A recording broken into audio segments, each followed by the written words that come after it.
It is here to here. So another parallel octave on a note to note, or a beat to beat, I'm sorry. So that is an octave that is parallel. So I've got like a double parallel octave here. I've got this one to this one, and then I also have this one to this one. So there's a bunch of stuff wrong with this, but that's what we have to watch out for. And those are the rules behind how parallel octaves and fifths work. Now, let me point out something here. Why don't we like parallel octaves and fifths? This is interesting to note. Perfect intervals have a really thin sound. Like they fit together just perfectly, which is why they're called perfect intervals, and they sound thin.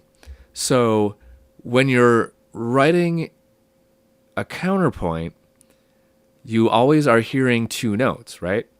But when you hit those perfect intervals, it feels like everything thins out. And that can be okay. But if you do two in a row, then it really feels like things thinned out, and it just doesn't sound good. Now, to our ear, these kinds of intervals, these kinds of perfect fifths and octaves that like have a note in between are a little harder to hear. But, you know, back when this was much more common, people were more sensitive to hearing these kinds of things. Let's hear what we got here and see if you can hear the parallel octaves and fifths. Pay special attention, I guess, to this first one and these last two. And just see what you think. See if you can hear the badness in it.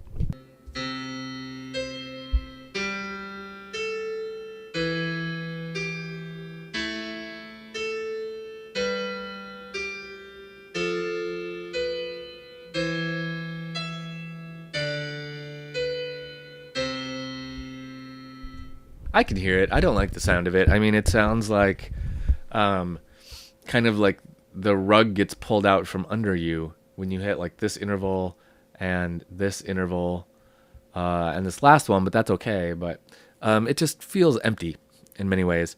And that's how counterpoint works. There's all these rules and you have to follow them.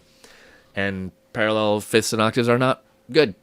Okay, let's do one more video on this topic. I want to do a rundown of the rules that we've learned in second species counterpoint so far.